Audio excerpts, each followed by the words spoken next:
Coogan Cassius for IFL TV in association with MGM Marbella here in Hull at the Jerome Wilson fundraiser. With me, I have former British Commonwealth and European champion Sky pundit Jamie Moore. Hello, sir. Hello.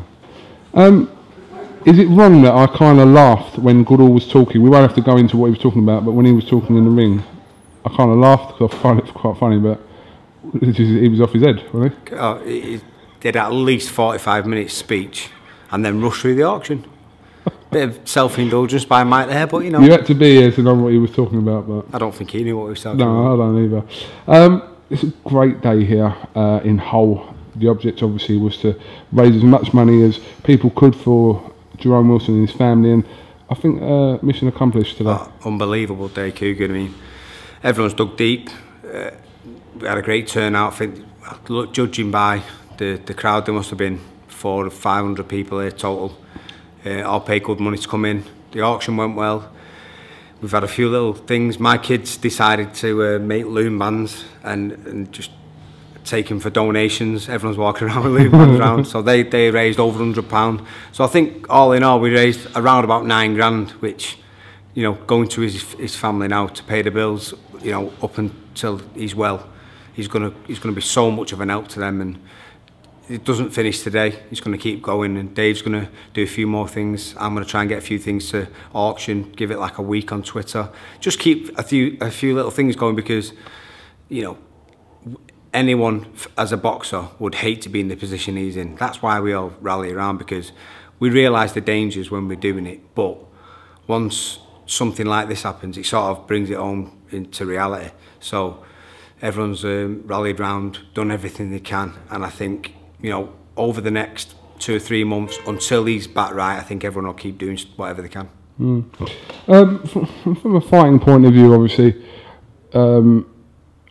if it's an injury sustained, how different is that? Like, for example, I'll give you an example. Darren Barker obviously called it a day because of his hip. Yeah. Couldn't go on anymore. But when it comes to people like Kieran Farrell and Jerome Wilson, these people nearly died in the ring, and you know, they can't carry on with the sport that they have known all their lives. Yeah. But they're alive, but they can't. It's kind of a bittersweet thing, isn't it? I tell you, Cougs, listen, I wasn't injured in that way, but I've sort of experienced what they're going to go through, because I retired because my scan changed and there was no problem with it, but they have to inform you if there's any sort of change on your scan. So there was no problem with my scan. They just said it's actually changed from last year. So I called it a day, because I know how dangerous the sport is. I know things like this. The way I fought wasn't for a long career. You know, usually by 30, 32 fighters who are pressure fighters don't, you know, they're finished. So I retired because of the dangers, and I thought, not just for now, later on in my life, but I'll be honest with you, for 2 or 3 years afterwards, the only way I can describe it is like grieving for someone. When you lose someone in your family, it hurts, and you've lost someone, and then it takes time to get over it. That's the only way I can describe it. Is it took me time to get over it. It never goes away. It's always there, but you just deal with it better. And for the first 2 or 3 years, I contemplated making comebacks because I could. And these guys, you know, when they make full recoveries, they feel like they can, and it's just not safe to do it. But I could have, but you know, the sensible side of me, and obviously with advice from people who respect their opinions, stop me from doing it. But you know, when Jerome comes and makes a full recovery, which I'm sure he will, it's going to be tough times, and he's going to need his family around him. And things like this, where he doesn't have to worry about money, and he can pay his mortgage and he can pay his bills, will all help him to deal with that situation. There isn't an answer to this, is there? There ain't a cure for this problem, because you just, any fighter walking into the ring, you don't know what's going to happen. No, you don't. But I'll tell you something though.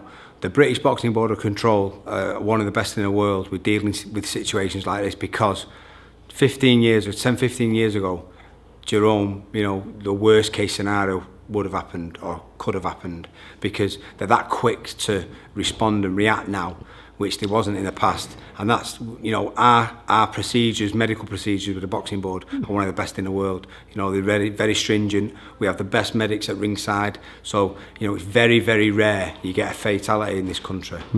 Because that could be the difference between someone being that quick Exactly. and knowing what to do at that point.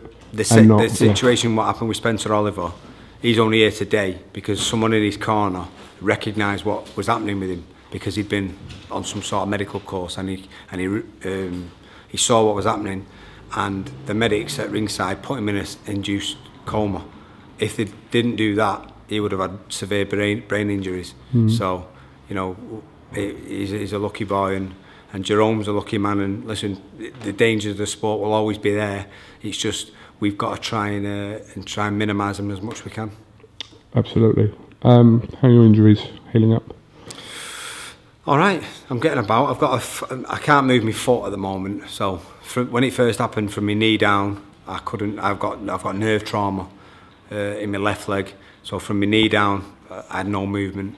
Slowly but surely, it's working its way down. It's down to my ankle now. So I'm making fast progress. They said it, you know, really didn't expect it to be that far down now. So up to around about my Achilles tendon, I can get a little bit of movement now. It's only weak movement, but there's movement there. So as it works its way down my foot, once I get full movement in my foot, which should be in about a month, maybe 2 months' time, I can start proper rehab then and start strengthening it up. So, how are you getting involved with Tommy Coyle's preparation ahead of the 25th?